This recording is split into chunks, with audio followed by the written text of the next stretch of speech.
వద్దు వద్దు, నన్ను వదిలే. మా నుంచి తప్పించుకోవటం అంత సులభం కాదు.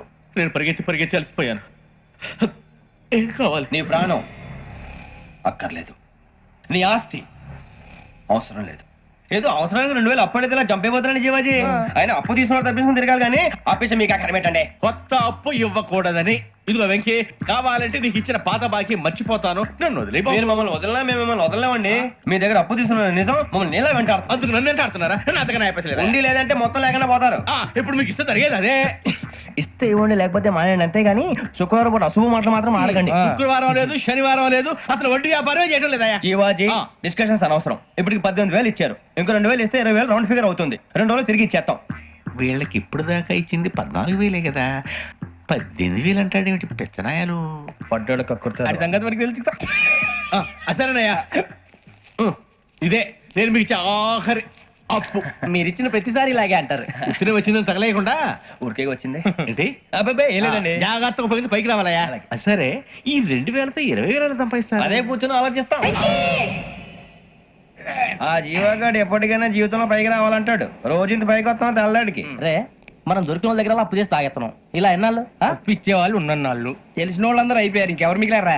అందుకే నేను ఎప్పుడు అంటూ ఉంటాను సర్కిల్ బెంచ్ మని. ఒక రెండో పెంచుకుందామన్నా ఎవడు కోఆపరేట్ చేయట్లేదా? మనం చూస్తేనే జంప్ అక్కడ. అరే వడ్డీ ఎంతైనా పర్వాలేదు, అప్పు ఏంట్రా అంటే ఒక ముందు రాడే. ముందుకు వస్తే వాళ్ళు వెనక్కి వెళ్తారని భయం.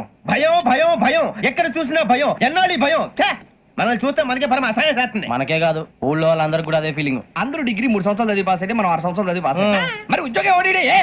ఉద్యోగాలు ఇవ్వక, అప్పులు ఇవ్వక, తాగేది ఎలాగా, బతికేది ఎలాగా? అరే మనం మాత్రం మనుషులం కాదా? మనకి కోరికలు ఉండవా? ఇప్పుడు మనం ఆలోచించాల్సింది అది కాదు, రేపటికి ఎవరిని చంపాలి. కాలనీలో ఎవరు సార్?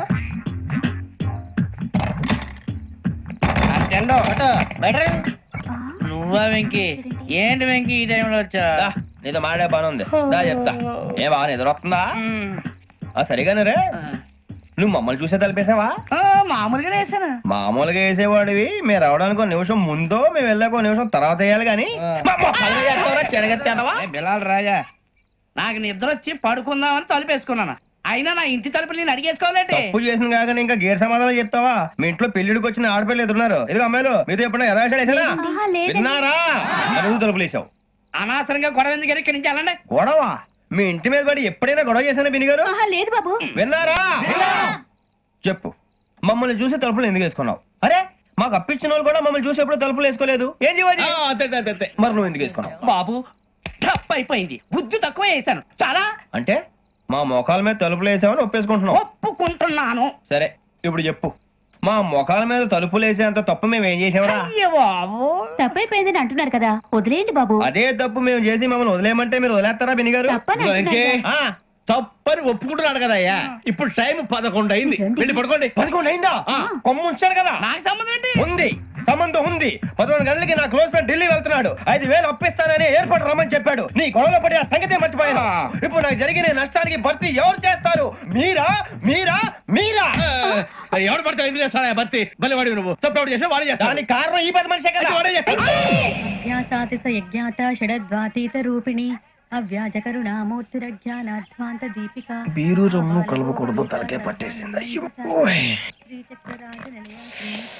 ఏంటే చదువుకుంటున్నావా?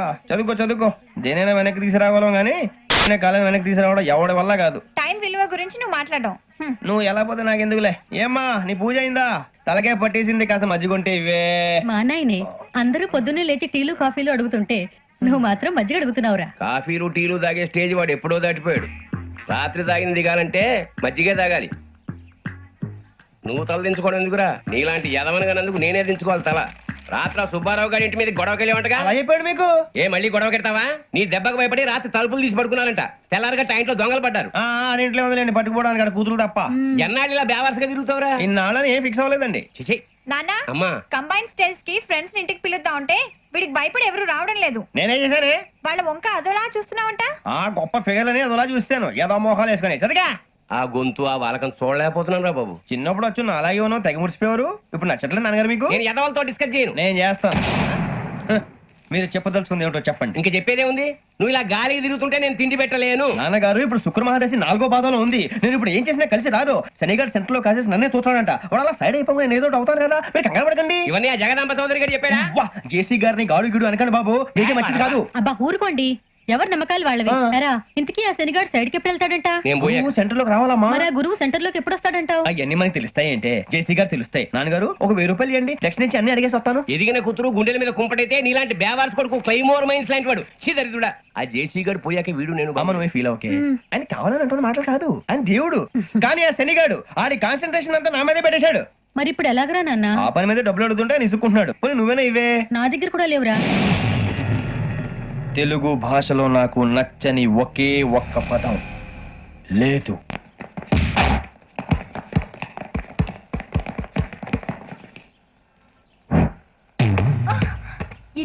అరే సూరే, బాల్ తీసుకురారా. సారీ ఏదో బాలి.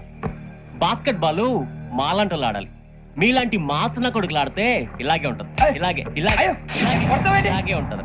ఏయ్, అమ్మాయిల ముందు పోసి కొడతావా? ఆహా, అయితే నిన్ను కొడతా.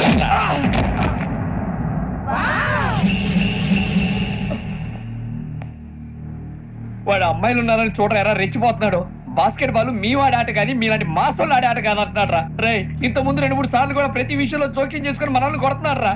వాడిని ఏదో ఒకటి చేయాలరా, వాడిని వదలొద్దురా.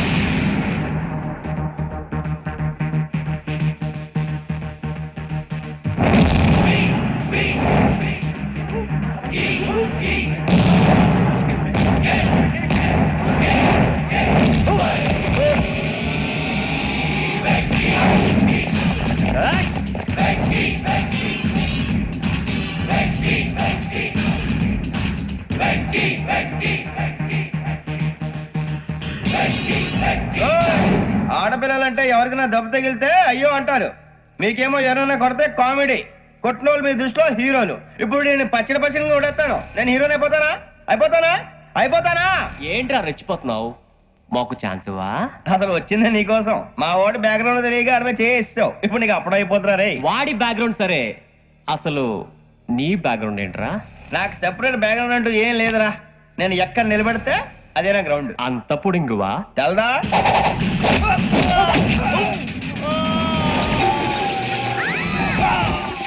ఎవ్వా మన మామిడి కొట్టినప్పుడు వావ్ అన్నారు, ఇలాగే ఉంటుంది మరి.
సూర్యబాబు, ఇందాక నేను కొట్టినప్పుడు నీకే అనిపించిందిరా? కుమ్మేయాలనిపించింది. మరి కుమ్మే. అమ్మో కుమ్ము. రేయ్, నిన్ను అమ్మాయిల ముందు పట్టుకొని కొడతాను. అలా కొడితే ఏ తగ్గుతుందిరా ఆడికి? అసలు ఎక్సైజ్ బాడీ ఏదవది తప్ప చెప్తాను. కొడితే మడతడిపోవాలి. మాస్తో పెట్టుకుంటే మడతడిపోద్ది. ప్రపంచంలో ప్రతి వాడు ఏదో పని చేసుకుంటున్నాడు, మనం తప్ప. మా కాంట్రాక్టర్ తో చెప్పి పని ఏదైనా ఇప్పించరా? ఎలాంటి పనులు మేము చేయం. డిగ్రీలు బిఏ, నేను ఎంఏ. ఇలా ఇచ్చాడేంట్రా? అయ్యి బాబోయ్, ఇంకేమైందిరా? మడతాడిపోయిందిరా బాబు.